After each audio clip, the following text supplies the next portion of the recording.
What's happening, guys? Silent Mike checking in, showing you guys a little bit of an upper body hypertrophy bench day.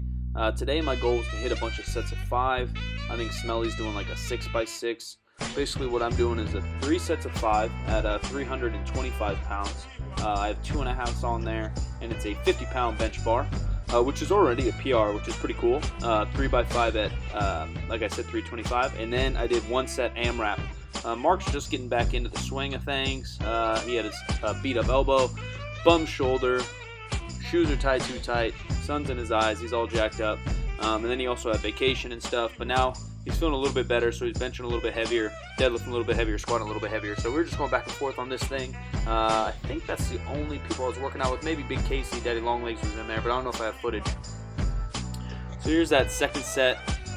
Moving pretty fast, moving pretty smooth. My body weight's down about 4 or 5 pounds from the Christmas bloat. Basically just jumping rope twice a week, maybe some kettlebell swings. Also tracking my macros, tracking my food, tracking my caloric intake, so that's helping me out. And that's kind of the goal, is just to slowly decrease my body weight, slight deficit in the calories without spending too much more energy, just so I can stay strong and feel good. Here's that second set. Third set, bang bang. Speed's feeling really good, bench is feeling good. I think I found my groove.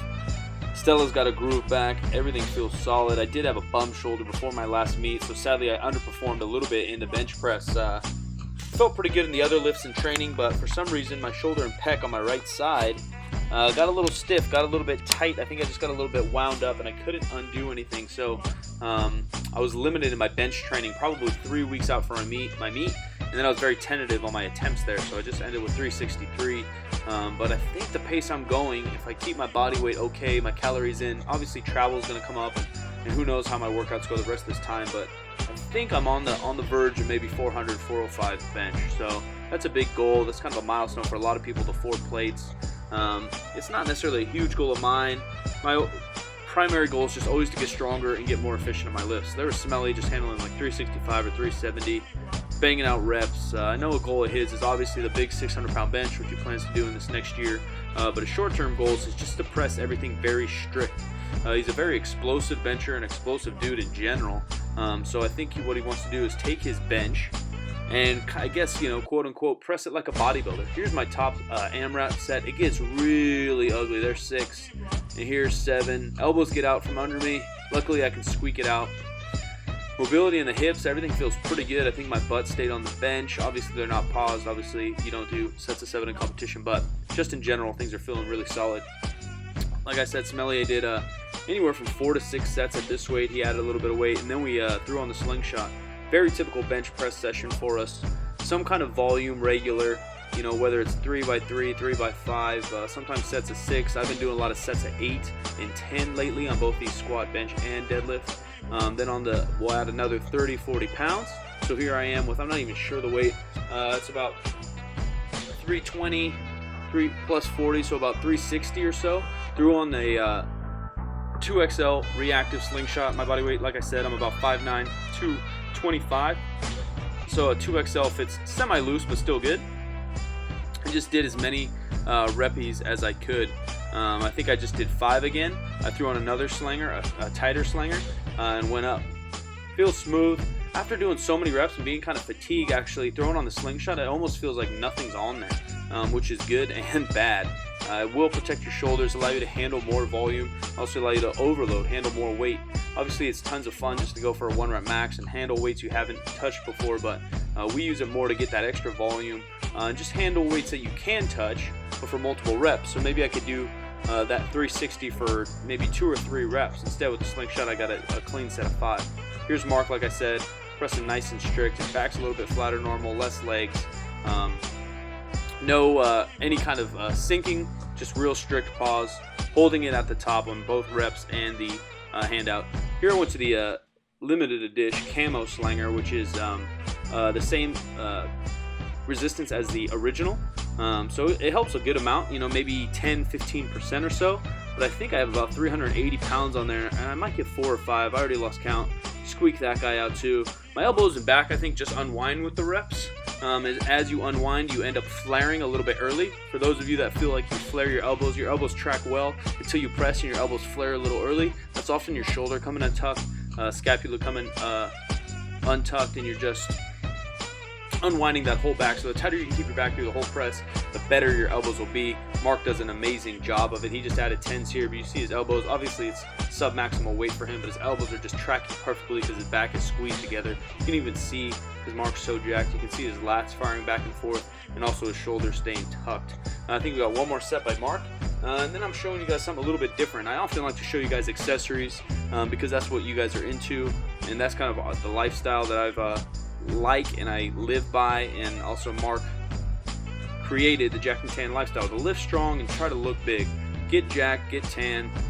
Jacked is the kind of lifting heavy, big weights. Being a power lifter, in the tan is metaphorically just to look good. So basically after this, me and Mark got together. I think also Cookie Callie hopped in, and all we did was a bunch of supersets. So he kind of chose an exercise, I kind of chose an exercise, and it just trickles down from there. So we did dumbbell press and I think a lat pull down. Here's a nice easy warm-up set, just getting some blood going. I don't even know what the weights are exactly, to be honest with you, but I think we took 50 or 60 pounds, threw them up just to get some blood going, find your rhythm. Nice little incline, trying to build that upper pec, trying to be the next Jay Cutler. Just kidding, I'm not trying to be the next Jay Cutler, but in the off season when you're not directly competing, or even many people train this way when they're closer to competition, but I'm a big proponent of working on weaknesses and variations of exercises just to raise your general physical preparedness, your GPP. Just get as generally strong as you can.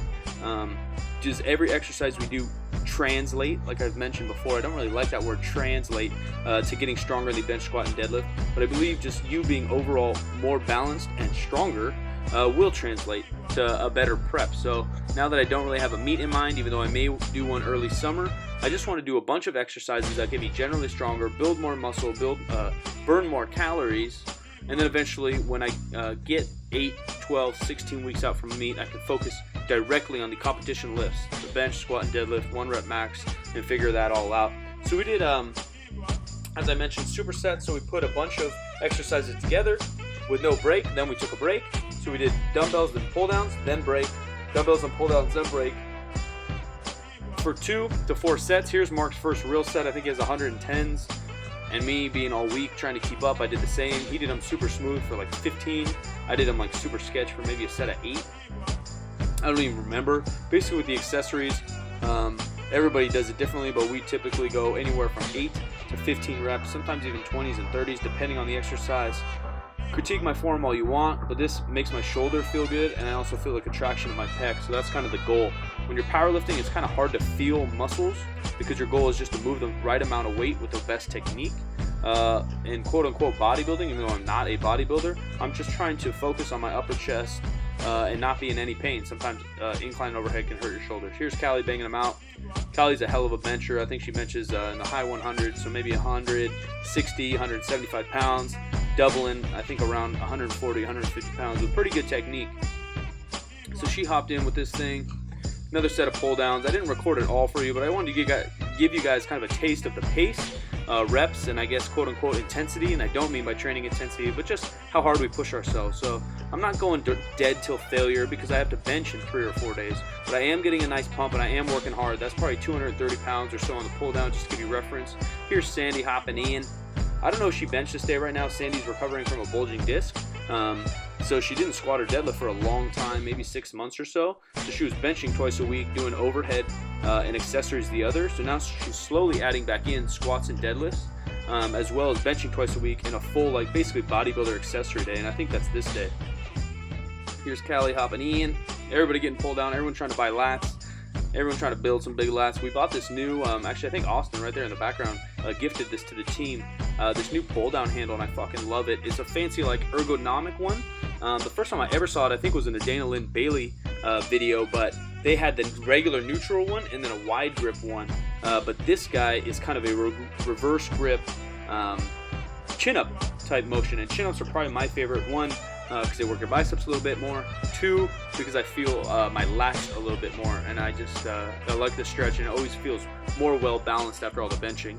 we moved on to kind of these extensions slash JM press slash whatever the hell we want to do, but we moved on to triceps, arms.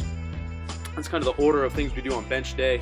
On my secondary bench day, I'll do more overhead first, and then 1 day a week I'll do that incline bench with dumbbells. So I'm trying to do more of like a skull crusher, just feeling a stretch. Mark's doing a little bit more of a JM. I think he ends up going a little bit heavier. We threw some chains on there. It's a little bit easier on the elbows sometimes because you're only really getting that main weight and contraction at the top half, rather than skull crushers. People I know talk about a lot hurting their elbows, and that's because there's just so much weight and when your arms fully flexed. So one idea you could do is add some bands or chains if you have access to them to your extensions, and it'll take a little bit of pressure off at that bottom range where it can hurt. Here's Callie going. I'm kind of showing her a JM press. I think she might have done it before. Maybe we call it like a rolling dumbbell extension. Is similar, but with the barbell, it's called a JM press. After J.M. Blakely, a super big multiply bencher, I believe in the 90s. Don't quote me on that. I might be all fucked up. Maybe early 2000s. But either way, great tricep movement. You can really feel it, like kind of on that head near your elbow, kind of the quote-unquote lockout muscle. So great thing about it is you can go a little bit heavier. It's somewhere in between an extension, skull crusher, and a close grip. And then we move on to smaller joint things, kickbacks, push downs, stuff where you use a little bit less weight. On this superset, we're doing a wide grip row, the triceps, and then also I believe a face pull, which I might not have got footage of, but face pull is something I like to throw in almost every single workout. I think it's just the best thing to work your upper back.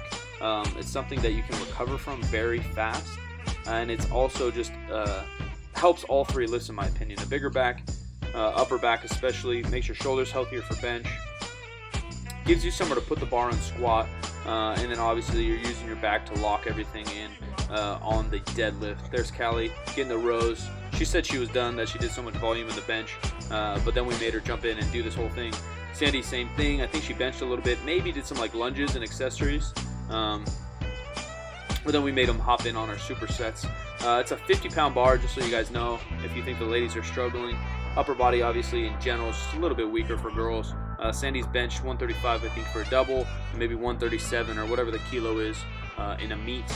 And like I said, Callie's got a pretty dang good bench. She's benched, I believe, 160 or so. Last exercises of the day, some kind of iso chest, maybe an iso arms. Sometimes I hit biceps on this day also, but Mark wanted to do some flies.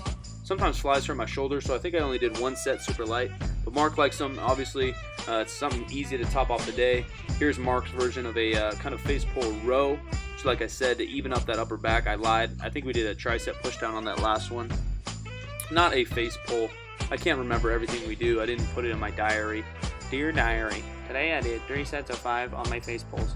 I don't really do that unless I'm in meet prep, and then hopefully I have someone writing out my program for me, or I had written it myself, and I have exact track of everything I did. Here's how I like to do face pulls. I like to keep my forearms over my elbows, kind of spreading my hands.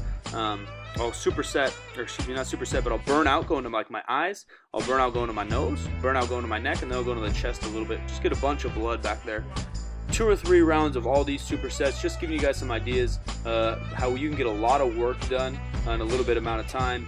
Then I finished off with some curls, just a bunch of sets, nothing crazy, nothing impressive, just trying to get a burn on my biceps on the way out. That's it for this one, guys. If you liked it, like that bitch, share that bitch, subscribe to that bitch. More videos coming your way. Appreciate it. I'm out.